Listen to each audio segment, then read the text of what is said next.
Gracias a Dios, sí, señor. Un momentico aquí mientras termino de trabajar la asistencia. Buenos días, profe. ¿Cómo ha estado? Muy buenos días. ¿Cómo está usted? ¿Cómo ha pasado? Muy bien, profe. Me alegra mucho. Bueno, igualmente.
Muy buenos días a todos. Ahora sí, vamos a hacer la lectura de la oración del día de hoy, último lunes del mes, último día, pero comenzando semana. Un segundito, vamos a relacionar aquí a Maggie.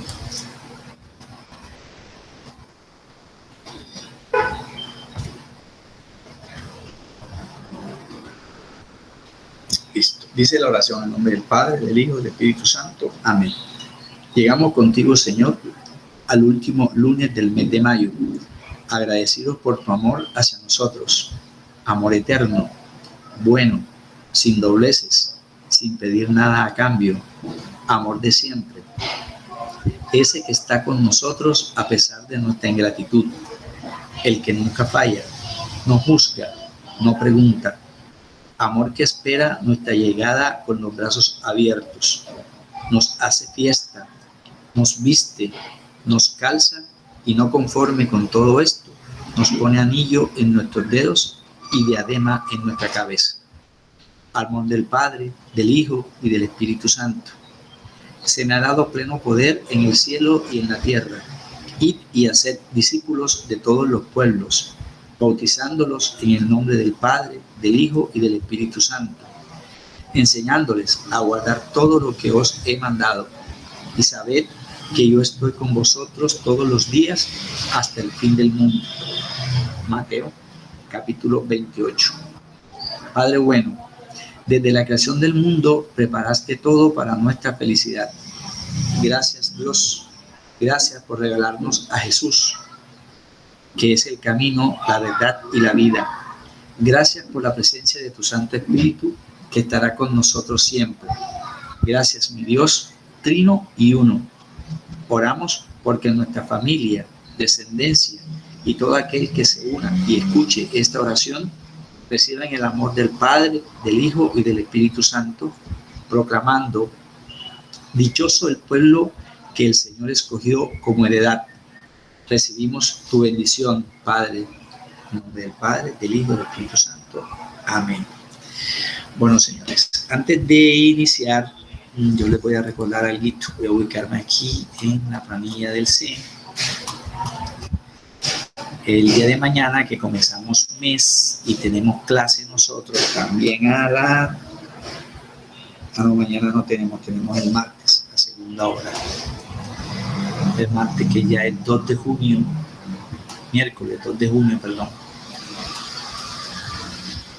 Vamos a hacer la valoración de la autoevaluación, ¿verdad? Ese día, 5 u 8 minuticos antes de que comencemos cualquier cosa, empezamos a preguntar. Un segundito, vamos a relacionar a Luis también, que llegó ahorita. A relacionar su nota correspondiente a la autoevaluación. Ya sería la segunda columna, la segunda columna que cada uno de ustedes tendrá en el aspecto actitudinal, quedando pendiente la responsabilidad y participación para algunos, ¿verdad? Participación para algunos. Estos otros estudiantes que tienen participación, bueno, ya esa nota obviamente les va a subir. Esta nota que ven acá es la nota del quiz, no es obligatoria, no fue obligatoria, por eso algunos la tienen, otros no.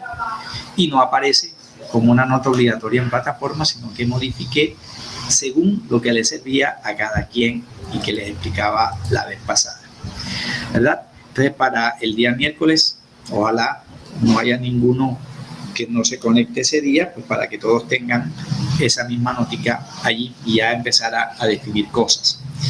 Bueno, un momentico aquí, les voy a compartir el documento. Igual usted lo tiene allá desde el jueves que les compartía eso.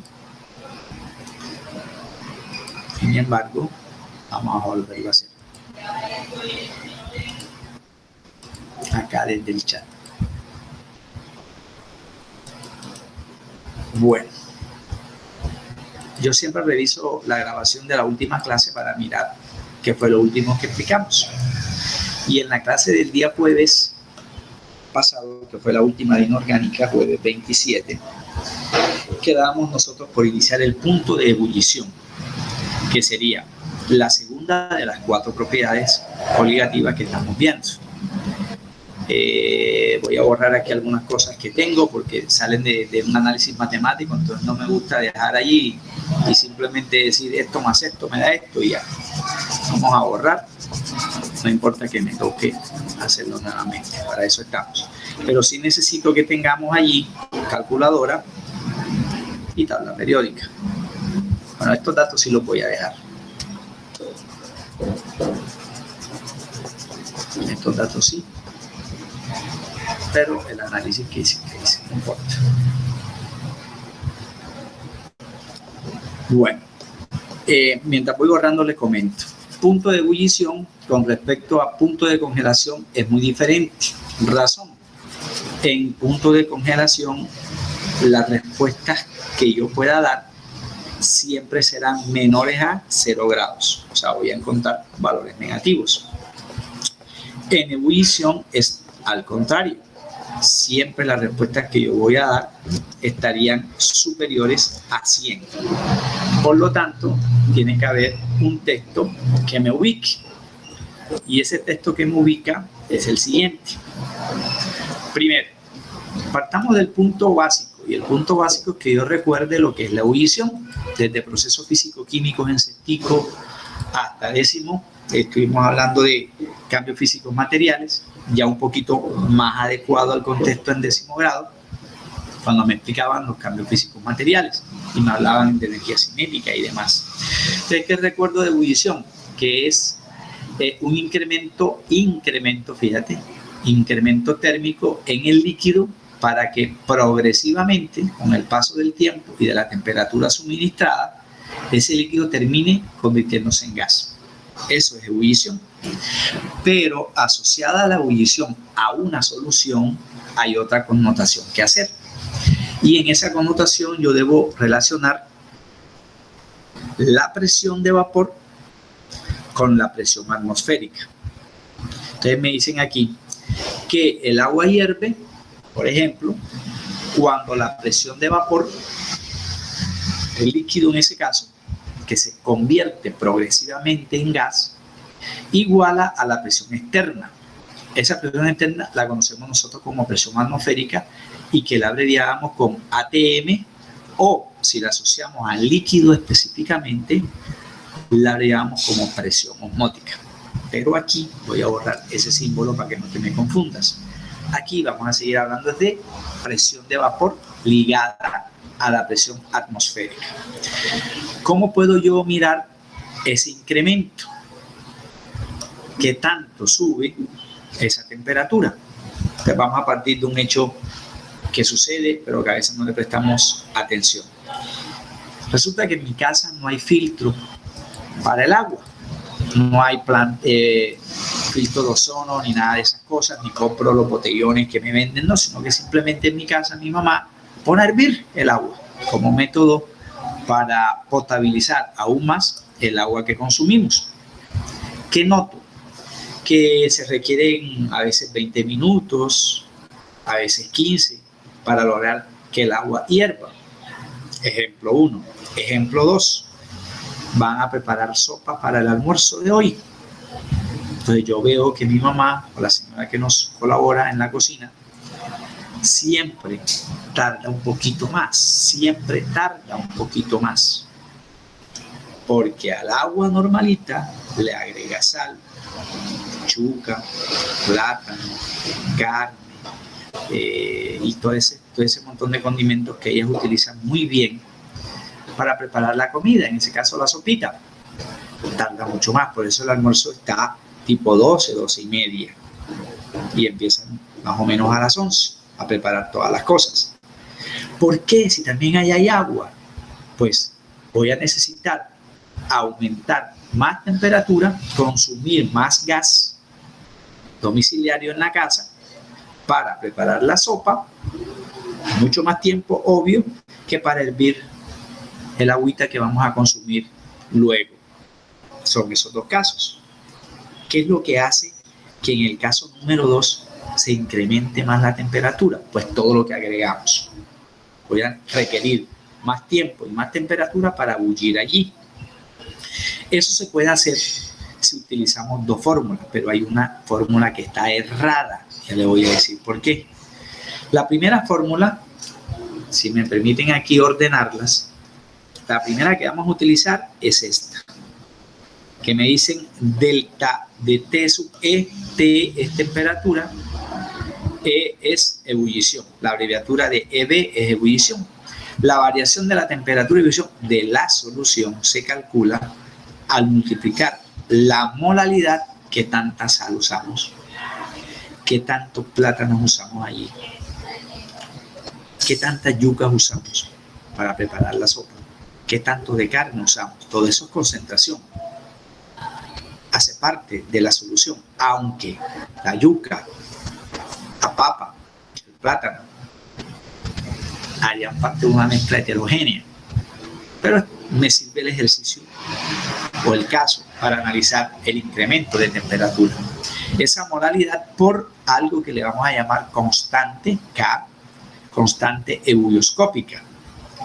Este valor ya está definido, por eso es una constante, independientemente del lugar en el que estemos, es de 0.52 grados Celsius por molaridad.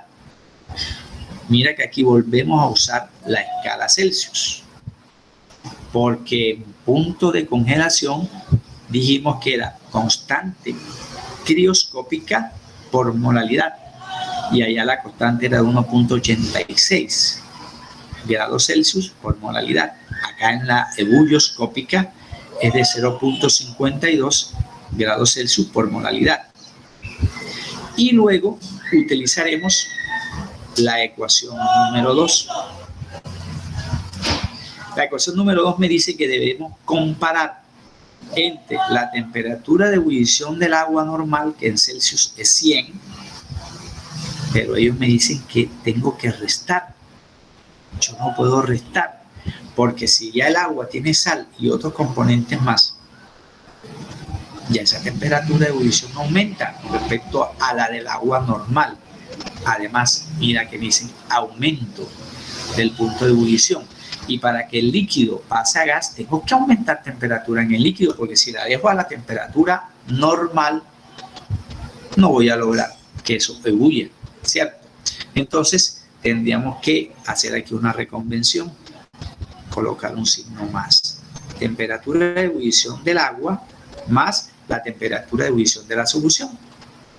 De esa manera podemos comparar si tenemos o no razón en pensar que en este ejercicio la respuesta que yo voy a dar siempre estará por encima de 100 o mayor de 100, como les colocaba yo aquí. Mayor de 100 grados centígrados me va a dar el contraste entre la temperatura de ebullición del agua normal con respecto a la temperatura de ebullición de la solución, o lo que es lo mismo, del agua con otros componentes. Sí, pero ¿cómo asociamos estas dos fórmulas? Bueno, yo conseguí por aquí un ejercicio, pero cambié datos. El ejercicio me dice, voy a subrayar, calcular. Yo ese ejercicio difícilmente te lo voy a colocar así en el semestral. Calcular. Yo podría comenzar diciendo ¿qué le sucederá al punto de ebullición de una solución al agregar? Allí te obligo, en el buen sentido de la palabra, a que me utilices las dos ecuaciones. Profe, ¿me tengo que aprender esa fórmula? No, yo te las doy, no te preocupes. Es muy distinto, mira el ejercicio que yo te propongo, es muy distinto al que te están diciendo, esto lo bajé de internet. Calcular el punto de ebullición, tú aquí me vas a dar una sola respuesta. De una solución de 600 gramos, aquí cambié el dato, de anticongelante etilenglicol en 900 gramos de agua. Independientemente de lo que me digan aquí, esto lo vamos a ordenar un poco más corto en el ejercicio. Pero mira lo que te dicen al final. Se vuelven a equivocar al decirme que es temperatura de ebullición menos temperatura de ebullición. No me dicen de cuál. Entonces yo te recuerdo, la temperatura de ebullición es de la solución. Primero hallamos la de la solución y luego hallamos lo que le pasa a la variación de la temperatura de ebullición, sumándole a la temperatura de ebullición del agua.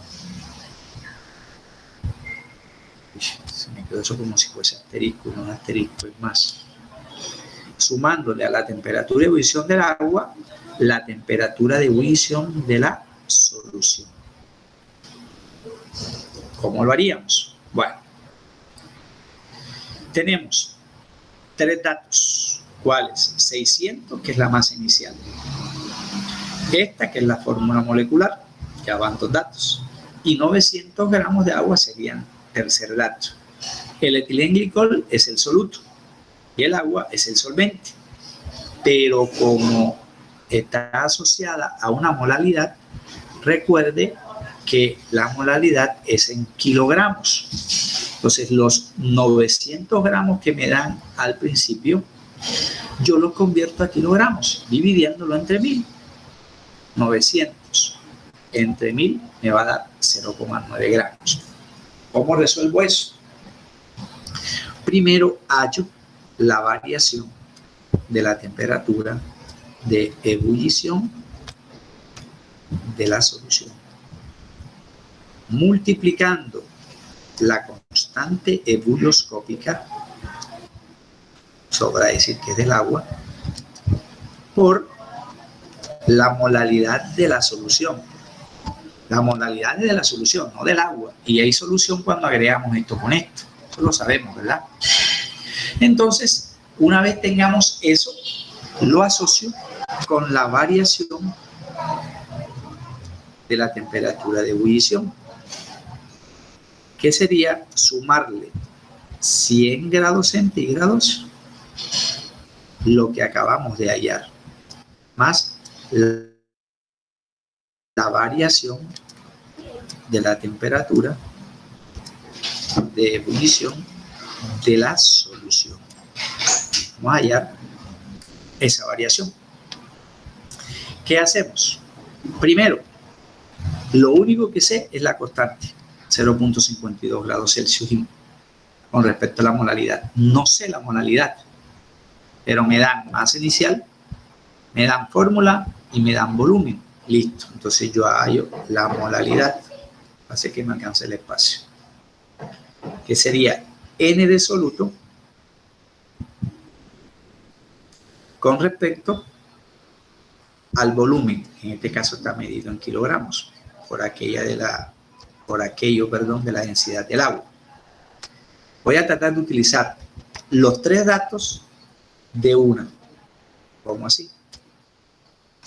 600, que es la masa inicial del soluto, entre la masa molecular del soluto, que es 62. De esa manera hallaríamos los N de soluto. Y eso lo divido entre los 0,9 kilogramos, hallando que la molaridad. ¿De dónde me sale 62? Cada carbono es 12. 12 por 2, 24. Cada hidrógeno es 1. 24 más 6, 30. Profe, disculpe. Sí. La división sería, o sea, dividir 600 entre 62 y después el resultado. Sí, pero usted tiene calculadora allí, colabórame con algo. Sí, yo lo tengo. Lo que pasa es que yo lo que hice fue dividir 600 entre 62 y el resultado que me dio dividirlo entre 0.9. Entonces vamos a hacerlo por partecita. Regálame el dato de 600 entre 62. ¿Cuánto te da? Ya le digo, espere. 9.67. 9.67. Ok, vamos a tomar dos cifras. Y ese 9.67 lo dividiremos entre 0,9. Sí, profe. ¿Y eso me daría? Eso me dio 10.74. Ok, gracias. 10.74 molar. Esa es la concentración. Pero bueno, esto, como nos decía nuestra amiga, es dividir y se acabó. Pero no me sirve eso. No me sirve matematizar este cuento. Quiero que correlaciones lo siguiente. Por eso te lo coloqué en colores distintos. Nos hemos mantenido en pensar que, lo dijimos en fracción molar, lo dijimos en cálculos físicos, si la masa inicial es alta y la masa molecular es baja, el número de moles es alto. Si tú me comparas 600 con respecto a 62, 600 es masa inicial. Este número de moles es alto, 9,67 moles de etilenglicol. Esa cantidad de moles de etilenglicol, si lo asociamos, si lo combinamos a 0,9 kilogramos de agua, en realidad ¿Cuál sería la concentración? Mira, 10.74 molar. O sea que van a haber 10.74 moles por cada kilogramo de solvente. Es una concentración alta.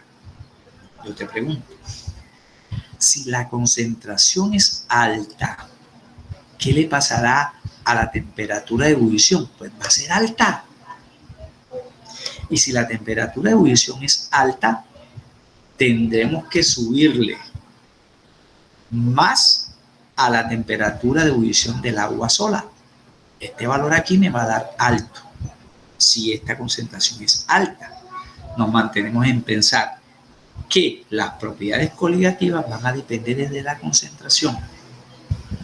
De la concentración. ¿Qué tanta cantidad adicionemos? Así tendremos que aumentar la temperatura de ebullición o así tendremos que disminuir la temperatura de congelación o la presión osmótica.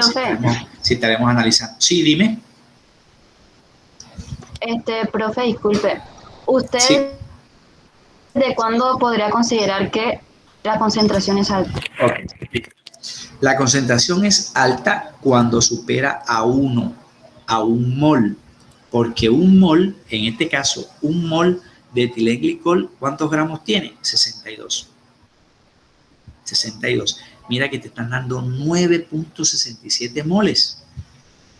Claro, en 600. Si aquí en lugar de ser 600 fuese 300, ¿qué podríamos pensar? Que esto baja. Vamos a hacerlo de una, mire. Dividiremos 300 entre 62, pues me va a dar 4.8. ¿Y qué es 4.8? La mitad de 9.6. ¿Sí ves? Pues consideramos que la concentración es alta cuando usted lo compara con un mol de la sustancia. Y un mol de la sustancia, ¿cuántos gramos tiene? 62. 62. 600 gramos. Son mucho más que 62. ¿Qué tantas veces son más? Tenía que buscar un número que multiplicado por 62 me dé 600. ¿Cuánto sería? 62 por 5 me da 310.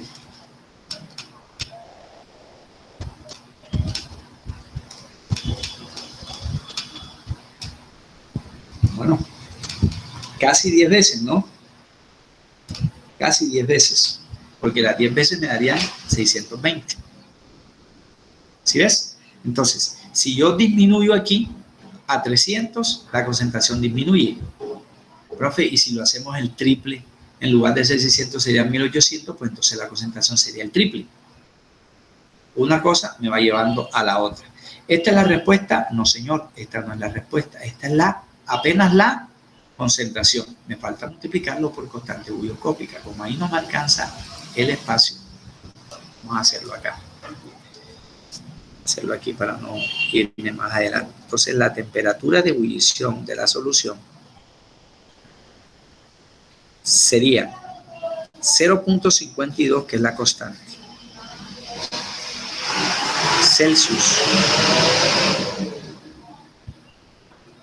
por molaridad por la concentración 10.74 molar. Dicen los matemáticos que unidades iguales haciendo operaciones contrarias se cancelan. Molaridad que multiplica, molaridad que divide, se cancelan. Y esto me va a dar ¿cuánto? 0.52 por 10.74. ¿Cuánto les dio a ustedes? A mí me da... Profe, está 5.58. Sí, señor, eso me da 5.58 ¿qué? Grados Celsius.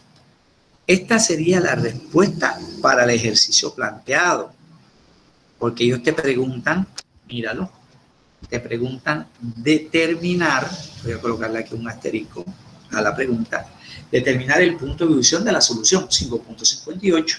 Ellos no te están diciendo qué le pasa al punto de ebullición, si aumenta o disminuye, no te están preguntando eso, simplemente te dicen cuánto me da y listo.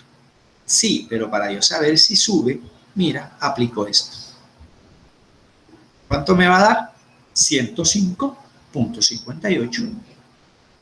Es decir, la temperatura de ebullición del agua sube específicamente 5.58.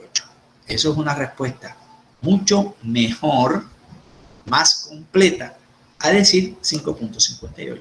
Sí, pero ¿qué? ¿Eso para qué me sirve? Para yo entender que entonces requeriría más tiempo o menos tiempo. Obvio, vas a requerir más tiempo para ebullir esta solución a que si sometieras el agua a ebullición, demora menos tiempo porque el punto de ebullición es más bajo, 100. Es más, recordando química de grado 10, si esta solución con 600 gramos de etilenglicol la sometemos a ebullición,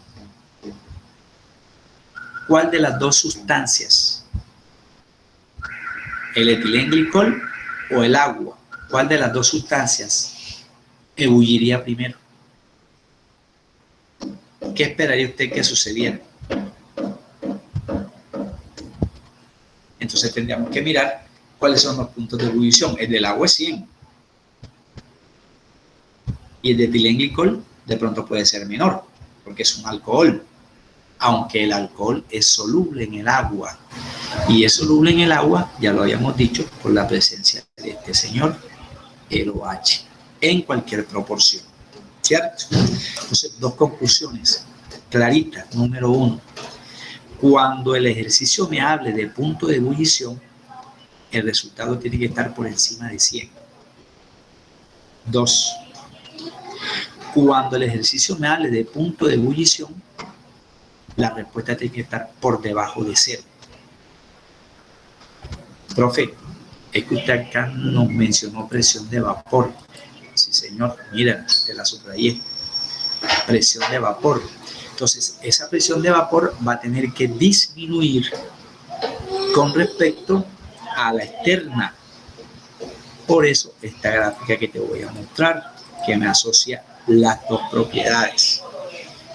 En esta gráfica me dicen, si tenemos un plano cartesiano sencillo, dimensional, en donde en el eje de las X está la temperatura y en el eje de la Y está la presión, ¿qué tenemos que recordar? Una cosita, que presión es directamente proporcional con la temperatura. Ley de Gay-Lussac en gases. Sería lo primero. Lo segundo, en el eje X del que hablábamos tanto el día viernes cuando explicábamos hibridación del carbono, cuando complementábamos hibridación, en el eje X irá siempre temperatura porque es la magnitud básica. A propósito,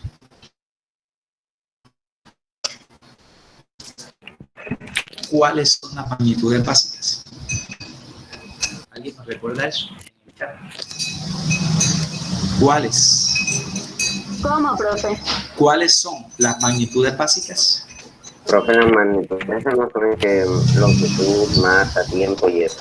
Muy bien, Jesús, sí, señor. Esas son. ¿Tú recuerdas cuántas, Jesús? ¿Cuántas magnitudes básicas son?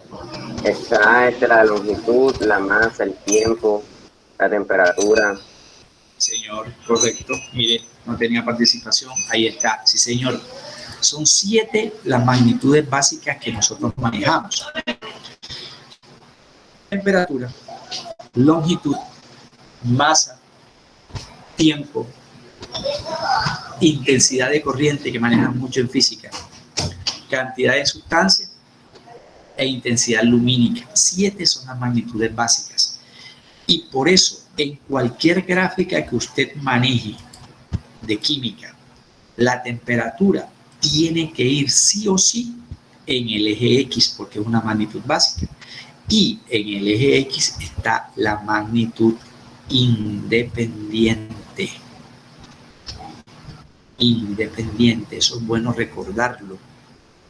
Porque cuando a mí me dicen, oye, ven acá, ¿quién depende de quién? Uno se embolata. Pero si mira el gráfico, si mira la tabla o la gráfica, lo que está en el eje X es independiente. Si usted no modifica temperatura, la presión no le pasa nada. Por eso la presión es dependiente. Y todo lo dependiente se grafica en el eje Y. Depende. ¿Sí ven? Será lo primero. O más bien, lo segundo que tendríamos que recordar. Lo tercero, yo voy a ampliar aquí un poquitico para mirar al detenimiento aquí una cosita. Me dicen que la presión pues se mide en atmósfera, eso lo sabemos. Y me dicen que PC es punto de congelación. Fíjate que aquí te relacionan dos cosas. Congelación rosado sería el líquido y que el sólido estaría de color verde. ¿Qué pasa con el punto de congelación? Sería menor que el punto de ebullición, por eso está de primero. Razón 2. Si yo miro aquí, el punto de congelación siempre me estaría refiriéndose a 0 grados cuando está el agua solita. El agua solita. Pero si es agua con sólido, ese punto de congelación está antes de, significa que está por debajo del punto de congelación del agua cuando está líquida. ¿Cómo así, profe? No se está contradiciendo, el agua no puede estar líquida. No, el punto de congelación del agua es sólido. Más no es líquido, profe. ¿Cuándo establecemos nosotros esa diferencia? Voy a utilizar aquí el color rojo. Cuando calculábamos nosotros esto en el ejercicio anterior, ¿qué tanto bajó la temperatura? Sería este segmento, como ideal de matemáticas. Si me voy al punto de ebullición, quiero que me compares ese diámetro con este diámetro. Mira, ¿dónde requeriremos más? ¿En congelación o en ebullición? Entonces tú me vas a decir, profe, en ebullición necesitamos más temperatura. Claro, mírala. Delta de T sub E o T sub B, como me dicen aquí, temperatura de ebullición, estaría, y me están relacionando aquí que nos centremos en este análisis aquí, que siempre, cuando agreguemos un sólido, en este caso puede ser un soluto. Es más, recuerde que el soluto en normalidad decíamos que puede ser un ácido. No sé si ya se te olvidó eso. El soluto puede ser un ácido. El soluto puede ser una base. El soluto puede ser una sal. ¿Cierto? En ese sentido, el soluto también puede ser sólido o puede ser líquido. Profe, Señor. Usted sabe, por ejemplo, las rayitas del punto de ebullición, la de la primera con la segunda. ¿Puede volver a la gráfica? Ah, sí, señor, claro. O sea, sí. Ese es el tiempo entre... Sí, señor. Que, o sea, entre fase y fase. Entre fase y fase. O sea, sí, ¿y por qué? O sea, entre el punto de ebullición es más, porque es más o sea, dura más que el del punto de congelación. Ah, ya te digo. Ok, listo, gracias. Bien, esas diferencias en cuanto a tiempo están relacionadas también con incremento de temperatura. Nosotros recuerden que hemos dicho siempre que termodinámica en física, no sé si estarán viendo eso ya en física o del año pasado lo mencionaron, siempre notábamos que para que las partículas se movieran más rápidamente tendríamos que suministrarle temperatura. Si las partículas se mueven más rápidamente, entonces frecuentemente existirán los choques. Los choques, eso lo vamos a ver en la simultaneidad que se llama equilibrio químico. Y al chocar una partícula con otra, aumenta la presión. Entre ellas, contra las paredes del recipiente, y eso me va generando un aumento progresivo en la presión. Pero a diferencia de todas esas, son inversamente proporcionales con la energía potencial. Por eso el señor Albert Einstein nos hablaba del principio de la impenetrabilidad. Palabras más, palabras menos. dos sustancias, mira que aquí me las dibujan en colores diferentes.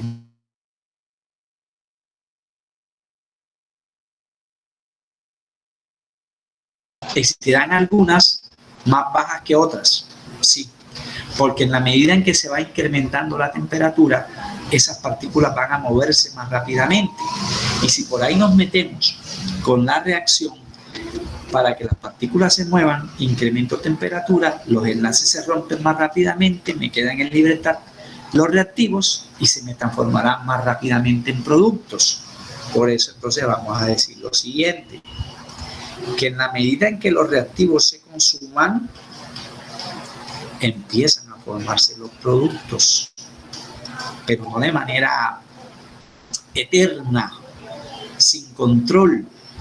No, ese control se establecerá a medida que lleguemos al equilibrio. Cuando esos tiempos del que usted me habla ahorita, que son largos para algunos y cortos para otros, se estabilicen. ¿Y de qué dependen esos tiempos? De qué tanto incremento térmico hemos suministrado al proceso. ¿Cierto? Aquí debajo te dicen, vamos a disminuir. Aquí debajo te dicen, diagrama de fases. No sé si de pronto ustedes recordarán eso que vieron en 10º grado, que era lo que mi amigo me decía, los tiempos. ¿Dónde necesito más tiempo? ¿Para descongelar o para congelar? Depende de qué estemos hablando, de agua o de agua en solución. Si es el agua en solución, necesito más tiempo para congelarla, ¿cierto? Y necesitaré más tiempo para que se descongele un boli de tamarindo a un pedazo de hielo normalito, ¿cierto? Aquí me dicen eso. Muestra el aumento del punto de ebullición, míralo aquí, y la disminución del punto de congelación de disoluciones acuosas. Las curvas punteadas pertenecen a la solución, y las continuas a cuando el agua está sola. Si el agua es sola, congela a cero, pero el agua con otras cosas, vamos a necesitar más tiempo para congelarla y voy a necesitar más tiempo para ebullirla. Por eso el incremento acá es mayor. Incluso tendría que hablarles aquí de los puentes de hidrógeno.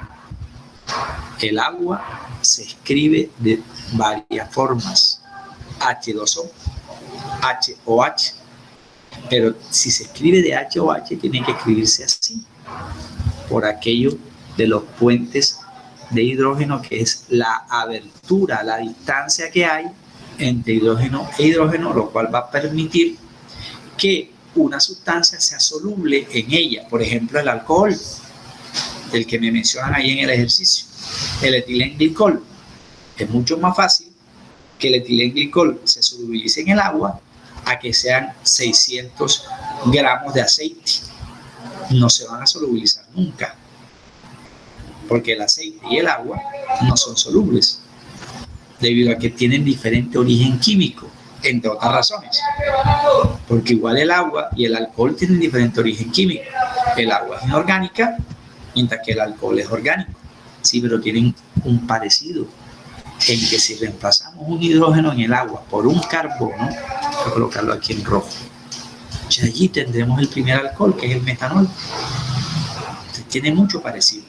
Debido a eso, me dicen aquí que cómo se observa el punto de ebullición de la disolución es mayor que el del agua y el punto de congelación de la disolución es menor, ¿cierto? Los puentes de hidrógeno actúan tanto para el punto de congelación como para el punto de ebullición, claro, porque estoy hablando del mismo solvente, que es el agua. ¿Dónde necesito incrementar más? Acá, mira que aquí te lo están sectorizando. Yo no sé si ustedes el año pasado, bueno, ya me pasé en un minutico, me regalan un minutico más y listo. Hablaron de este término, discúlpenme aquí si hay, no importa, esto lo vamos a ver mañana. Hablaron del término entalpía. ¿Ustedes hablaron de eso el año pasado? ¿Alguien recuerda eso? Entalpía. o hablaron Me de... suena, profe. Lo de entalpía creo que sí lo dijo. Y esto, endotérmico, ¿hablaron de eso el año pasado? Creo que sí, profe. Ah, bueno, fíjate que esto lo vamos a complementar este año, porque en entalpía tengo que hablar de un delta de H, variación del contenido de calor. A medida que esa entalpía sea mayor o sea menor, aparecen dos términos, el endotérmico y el exotérmico. Entonces la entalpía o será positiva o será negativa si necesita o expresa calor, que tiene mucha relación con esto y con lo que usted me preguntaba. Porque hay Profe, algunas... eso no tiene que ver con la energía calorífica. Claro, señorita, así es toda la vida. Entonces no, hay que mencionar el orden en una ecuación. Si es de derecha a izquierda, que es la que siempre nos han enseñado, pero pueden haber ecuaciones de izquierda a derecha. Entonces nos va allí a ser necesario recordar la oxidorreducción. Eso sí lo trabajaron el año pasado, ¿verdad? Sin ningún problema. Balancear ecuaciones por oxidorreducción. ¿Sí se acuerdan de eso? Sí, profe. Ah, bueno. Entonces, eso también lo vamos a complementar en el transcurso de esta semana. Ya mañana explicamos la última propiedad periódica, que es el descenso de la presión de vapor. Descenso. Pero aquí hay que explicar dos cositas que vamos a ver en la clase de mañana. Bueno, les agradezco mucho. Qué pena haberme escogido ahí 1 minuto, 2 minutos de su tiempo de descanso. Entonces, nos vemos mañana. Que mi Dios me los siga guardando y protegiendo. Nos vemos mañana entonces. Chao, Cuídense, profe, por favor. que pasen bien. Ok. Chao, profe. Chao, profe. Que tengan buen día, profe. Chao, igualmente. Ya, profe. Chao, chao.